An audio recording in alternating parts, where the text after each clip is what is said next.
सभी का फिर से स्वागत है। बच्चों, आपको मालूम था कि अभी हम कुछ दिनों में पीडीएफ प्रोवाइड नहीं कर पा रहे थे। आज हम फिर से वीडियो स्टार्ट करते हैं आप लोगों के लिए। बच्चों, एक चीज और जानकारी देनी है कि यूपी बोर्ड का आपका जो सिलेबस है वो 30% कम हो गया है। तो एक दो दिन में उसकी गाइडलाइन जारी हो जाएगी, कितना सिलेबस कम हुआ है, कितना ज्यादा, उसका डिस्कशन हम उसके बाद करेंगे। आज हम स्टार्ट करते हैं। हमने लास्ट इसके पहली वाली वीडियो में पढ़ाया था चाल किसे कहते हैं और होती क्या है चाल। यह चाल के बारे में समझेंगे तो आपको मालूम होगा चाल एक वस्तु द्वारा एकांक समय में तय की गई दूरी, उसकी क्या कहलाती है? चाल कहलाती है। इस परिभाषा को आपने पढ़ा भी था। एक वस्तु द्वारा एकांक समय में चली गई दूरी क्या कहलाती है? उसकी चाल कहलाती है। अब आपको एक मालूम होगी चाल का मात्रक किसे कहते हैं। चाल का मात्रक होता है आपका, इसका क्या होगा? दूरी का मात्रक मीटर, और इसका क्या होगा बच्चों? सेकंड। तो इसका मात्रक क्या हो जाएगा? मीटर प्रति सेकंड। तो ये हो गया उसका मात्रक। अब आता है बच्चों की इसकी विमा क्या कहलाती है। विमा क्या होती है? तो इसकी विमा होती है बच्चों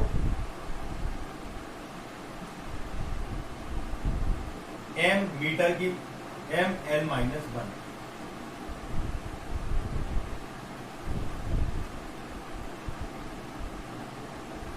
LT-1 ये होती है इसकी विमा।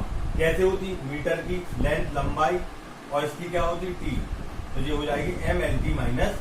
तो ये हो गई इसकी विमा। तो बच्चों इनके बारे में हमने आपको जानकारी दे दी थी। इनके हमेशा जो मान आते हैं वो धनात्मक आते हैं, उसके बारे में हमने आपको पिछली वीडियो में डिस्कशन करा दिया था और एक बार फिर से रिकॉल करा दिया। बच्चों अब हम देखेंगे चाल के प्रकार। चाल कितने प्रकार के होते हैं, चाल कहलाते क्या है, इस बारे में हम डिस्कशन करेंगे। तो आप सबसे पहले देखते हैं कि सबसे पहले होते हैं चाल के प्रकार। चाल कितने प्रकार के होते हैं? तो बच्चों चाल होते हैं 4 प्रकार के। कितने प्रकार के होते हैं? 4 प्रकार के। एक समान चाल, असमान चाल, औसत चाल और तात्क्षणिक चाल। तात्क्षणिक चाल या तात्कालिक चाल, उसको हम क्या बोलते हैं? तात्कालिक चाल। अब बच्चों आप देख रहे होंगे कि चालों के प्रकार में पहला देखेंगे कि एक समान चाल। एक समान चाल। दूसरी असमान चाल। तीसरी औसत चाल। चौथी तात्कालिक चाल। ये 4 प्रकार के होते हैं चालों के प्रकार। तो सबसे पहले हम डिस्कशन करेंगे एक समान चाल किसे कहते हैं। एक समान चाल किसे कहते हैं तो हम समझेंगे जब कोई वस्तु, कौन सी? जब कोई वस्तु या पिंड एक निश्चित समय में एक निश्चित दूरी एक समान रूप से चलती है, एक निश्चित समय में एक निश्चित दूरी चलती है, तो वह एक समान चाल कहलाती है। अब बोलोगे कैसे? तो उसका हम उदाहरण देके आपको समझाएंगे कि आप 100 किलोमीटर 1 घंटे में चलते हैं। 100 किलोमीटर 1 आवर, मतलब 100 किलोमीटर आप कितने घंटे में चल रहे? 1 घंटे में। उसके बाद पुनः 100 किलोमीटर आप फिर 1 घंटे में चले।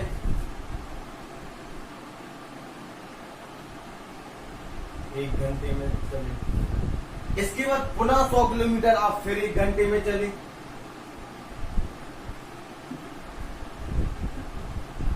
तो आप देख रहे होंगे कि जब कोई वस्तु या पिंड एक निश्चित दूरी को निश्चित समय में तय करता, उसके बाद पुनः एक निश्चित दूरी को एक निश्चित समय में तय करता और फिर पुनः एक निश्चित दूरी को निश्चित समय में तय करता, तो यह कहलाती है उसकी एक समान चाल। कि भाई एक समान चाल से चल रहा है। कैसे कहलाएगी? चाल बराबर क्या होता? दूरी बटे समय। क्या होता बच्चों? दूरी बटे समय। प्रथम दूरी कितनी थी? 100 किलोमीटर। चला कितने समय में चला? 1। तो चाल क्या हो गई? 100 मीटर प्रति किलोमीटर प्रति घंटा, किलोमीटर प्रति घंटा। तो आप देख रहे होंगे कि फिर उसके बाद दूसरी निकालेंगे तो उसकी भी चाल 100 आ गई, फिर तीसरी निकालेंगे उसकी भी चाल 100 आ गई। मतलब एक समान चाल से चलती है तो उसको कहते हैं एक समान चाल। जब कोई वस्तु या पिंड एक समान चाल से गति करती है तो उसे हम कहते हैं एक समान चाल।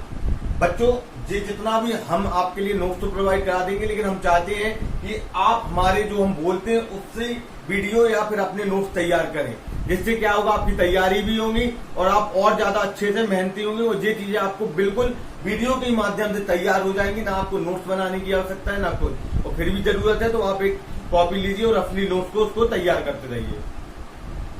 उसके बाद आप देखेंगे असमान चाल। अब असमान चाल क्या कहलाती है बच्चों, ये समझिए। एक निश्चित समय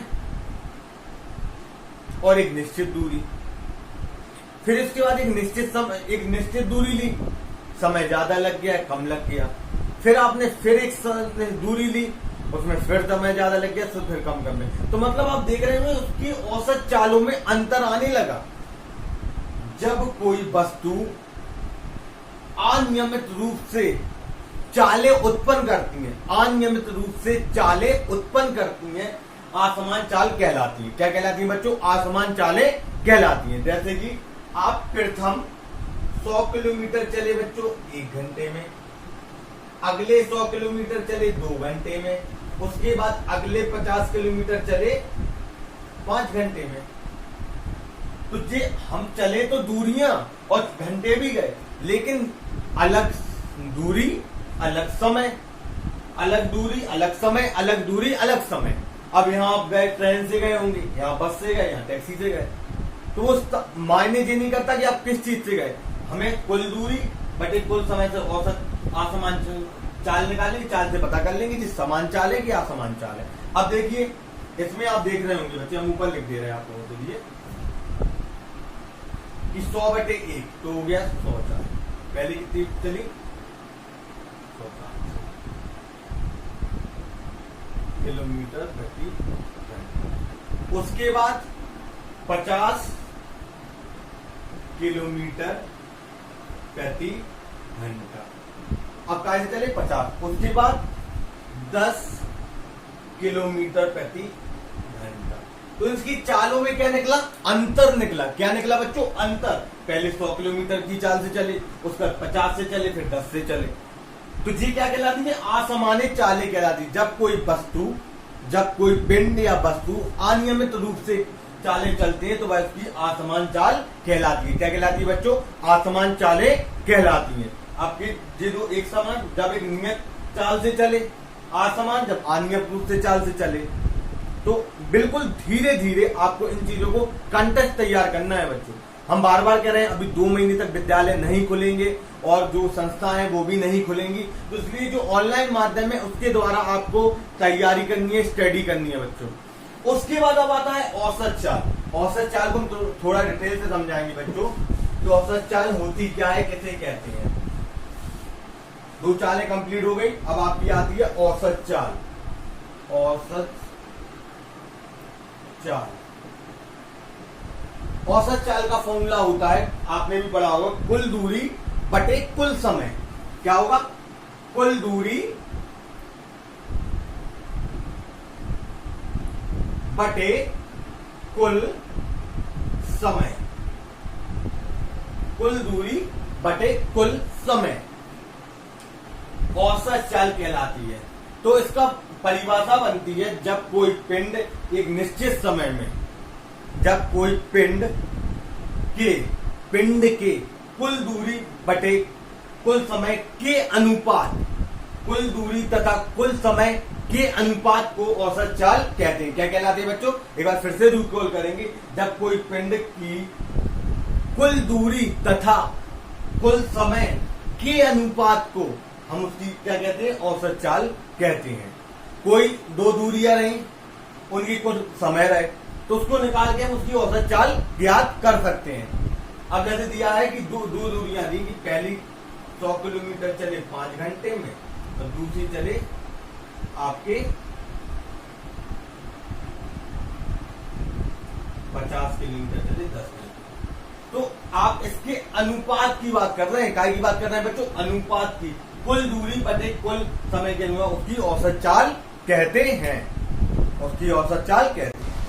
तो बच्चों आप देख रहे होंगे कि हमने बताया औसत चाल बराबर कुल दूरी बटे कुल समय। इसका हमने आपको उदाहरण भी बता दिया था कि अब आप देखोगे बच्चों कि कुल दूरी आपको बताया है कि टोटल एवरेज या मतलब औसत एवरेज और या औसत स्पीड या औसत एवरेज स्पीड। तो उसके बाद तो आप इसको देखेंगे बी, कुल दूरी मतलब डेल्टा विस्थापन ds अपॉन कुल समय मतलब डेल्टा टी। यह इसका हो गया आपका फॉर्मूला औसत चाल का कि कुल दूरी मतलब बराबर आपका delta S upon delta T, delta S upon delta T. अब हमने बता दिया है कि 3 चालों के बारे में विस्तार से, एक समान चाल, असमान चाल और औसत चाल। अब औसत चाल के भी 2 प्रकार होते हैं। कितने प्रकार होते हैं बच्चों? 2 प्रकार होते हैं। तो आप देखेंगे उसके बाद औसत चाल के कितने प्रकार होते हैं बच्चों? 2 प्रकार होते हैं। तो एक होता है समय औसत चाल, समय औसत चाल। अब इसका फॉर्मूला क्या बनता है? इसका फॉर्मूला आपको मालूम होगा कि इसका फॉर्मूला हमने आपको बताया है कि V बराबर D अपॉन T, ये होता इसका फॉर्मूला। अब कुछ लगातार हमने माना हमने ले लिया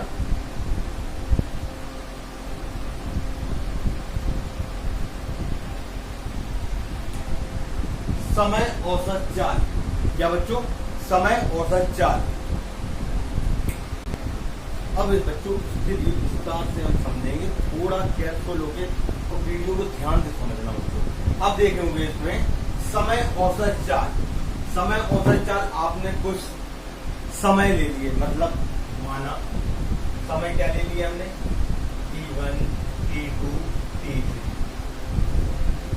डिस्टेंस दूरियां ले ली हमने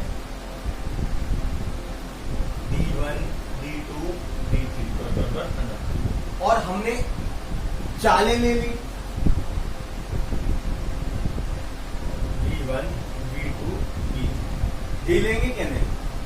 अब बच्चों आप देख रहे होंगे कि हमें समय औसत चाल निकालना। अगर समय औसत चाल निकालेंगे तो आपको मालूम है समय औसत चाल के लिए कि फॉर्मूला क्या होता है? चाल बराबर दूरी बटे समय। क्या होता है बच्चों? दूरी बटे समय। तो चाल बराबर V D अपॉन T। ये है क्या नहीं? अब हमें निकाला समय औसत चाल, तो हम ये निकालेंगे। तो आप ऐसा लिखोगे समय औसत चाल बराबर मतलब तीन दूरियां दी D1 plus D2 plus D3 upon T1 plus T2 plus T3 dot dot dot DN और डॉट डॉट डॉट DN मतलब अनंत टर्न, मतलब अनंत। ये आपने n मान लिया कि कितनी हो सकती है, कितनी बार आ सकती है दूरियां, कितनी आ सकती है समय। अब हमें निकाला औसत समय चाल, ये आपका दिया है। जब हमें इसको चेंज करेंगे जब तो औसत समय चाल आएगा, क्योंकि अनुपात की बात कर रहे हैं। तो हम निकाल लो डी को, आपको निकालना डी बराबर क्या होगा? इसको डी बराबर हो जाएगा बी अपॉन टी। ये क्या दे दिया? एक चाल, एक समय और एक दूरी। अब यहाँ पर T1, T2, T3 चालें दी हैं, समय दिया है, हम इसका मान रख देंगे। ये आपका आ जाएगा समय औसत चाल बराबर, इसका मान रख दोगे, इसका मान क्या बताए यहाँ पर रख। तो इसका आप देखोगे इसमें मान रखो V1 T1, V2 T2, V3 T3 बटे T1 T2 T3 अनंत। ये आपका एक दो फॉर्मूला, एक जे फॉर्मूला बन जाएगा और समय औसत चाल का एक जे फॉर्मूला आपका बन जाएगा। ध्यान रखना है कि कौन सी चीज हमें दी होगी और कौन सी चीज नहीं दी होगी। इसके बाद देंगे दूरी औसत चाल। क्या देखेंगे बच्चों? दूरी औसत चाल, यहीं पर देखेंगे। अब हमें निकालना है डिस्टेंस। क्या निकालना है बच्चों? डिस्टेंस, दूरी औसत चाल। अब दूरी औसत चाल के लिए आप क्या करेंगे? एक तो समय औसत चाल निकाल लिया, अब दूरी औसत चाल लगाएंगे। दूरी औसत चाल फॉर्मूला तो आपको हमने बता ही दिया, क्या होता था? d1 d2 d3 बटे t1 t2 d3। अब हमें निकालना है दूरी औसत चाल। जब दूरी औसत चाल के लिए समय की कोई जरूरत ही नहीं है, समय को आप हटाओगे, इसको स्तर पर ले जाओगे, जो दिया जाएगा t बराबर v/, ये दिया आपको समय, मतलब दूरी एवं चाल के अनुपात को हम समझ लेंगे। जी आप कहीं से भी आप कुछ कर ले तो आपको जानते हैं। अब आपको d1 को दिया है, दूरी औसत चाल निकालना है, इसका मान रखिए। इसका मान क्या निकल गया? d1 + d2 + d3 और डॉट डॉट डॉट अनंत। ये भी अनंत है बच्चों, ये भी अनंत है। उसके बाद आप t1 + t2 + t3, t1 + t2 + t3, तो आप देख रहे होंगे बच्चों कि दूरी औसत चाल में t1 d1 की जगह पे क्या रखते हैं? d1/d1, d2/d2 और d3/d3।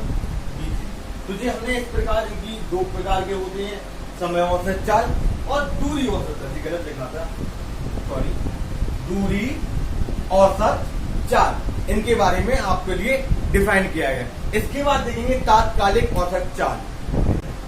अब देखेंगे आपकी चौथी चीज, तात्क्षणिक चाल या तात्कालिक चाल। तात्क्षणिक चाल या तात्कालिक चाल।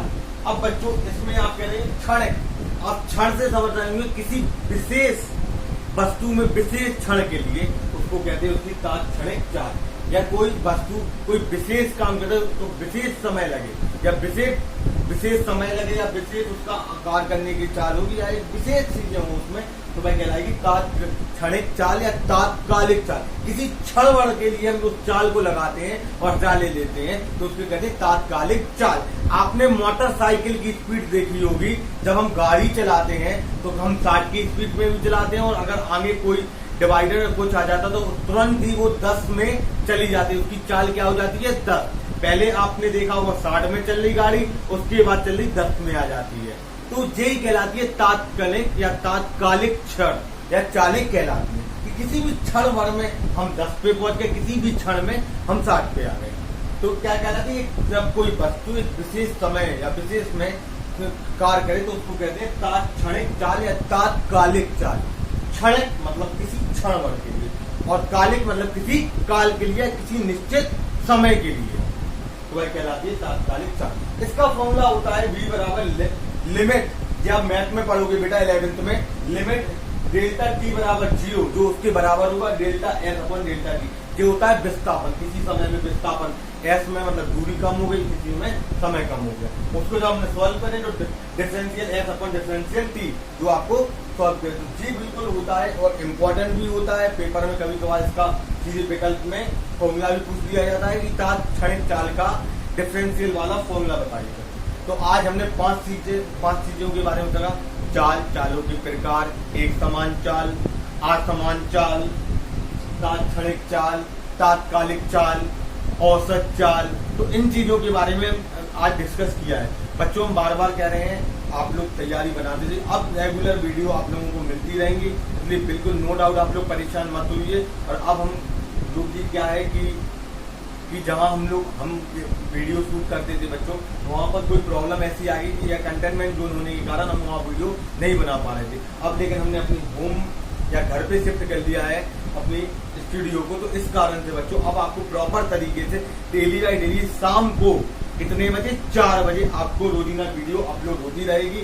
बस आप लोगों का जो है मन लगा कर पढ़ते रहिए, अपने नोट तैयार करते रहिए, और जब ऑफलाइन क्लासेस स्टार्ट होंगी उसके बारे में बाद में डिस्कस करेंगे। वो अभी 2 महीने नहीं हो रही हैं, जब तक हम पूरे ऑनलाइन पढ़ाएंगे, बिल्कुल टॉपिक बाई टॉपिक पढ़ाएंगे। और कुछ टॉपिक जैसे 1 या 2 बीच में हिट या मिस हो जाती है तो आपको परेशान होने की आवश्यकता नहीं है। आप हमें टेलीग्राम ग्रुप पे उसको बता दीजिए सर, और आपको जितना भी आप हमसे जुड़ेंगे टेलीग्राम ग्रुप में क्वेश्चन कीजिए बच्चों, जितने आप क्वेश्चन पूछेंगे उसके आंसर आपको मिलते रहेंगे, करीब मिल जाएंगे आपको। जो याद करें, नोट्स भी आपको बहुत जल्द से जल्द प्रोवाइड करा देंगे। बात करते हैं कि आपको बहुत मेहनत से पढ़ना होगा और समझना होगा। हम बार बार कह रहे हैं कि बच्चों ये समय है, इसका सदुपयोग कीजिए, मेहनत आपकी होगी, मेहनत हम भी कर रहे हैं, आप लोग बहुत अच्छे से मेहनत कीजिए। अब वीडियो में कोई गैप नहीं होगा, तो हम भी चाहते हैं कि आप लोग भी इसी प्रकार मेहनत कीजिए और समझिए। हम चाहते हैं कि फिजिक्स में भी बहुत आगे इतनी बढ़े हम, और कोर्स जो 30% कम हुआ है बच्चों, उसकी जानकारी अभी कोई इन्फॉर्मेशन नहीं आई है, जैसे ही आ जाती है तो आपको प्रोवाइड करा दी जाएगी। तब तक जो ये वाला चैप्टर तो नहीं हटेगा, जो सरल देखिए गति, ये बिल्कुल बेसिक चैप्टर है जो हमने 2 पढ़ाए हैं, तो ये चैप्टर तो नहीं हटेंगे। तो आप बिल्कुल परेशान नहीं होइए सर ये चैप्टर आएगा कि नहीं आएगा, बस अब ये है आपको बिल्कुल पढ़ता रहेगा बच्चों। और जो आप लोग हम पढ़ाते हैं उसकी रफली नोट बना लो या फेयर नोट बना लीजिए, ये हम लोग चाहते हैं। ओके बच्चों, बाय।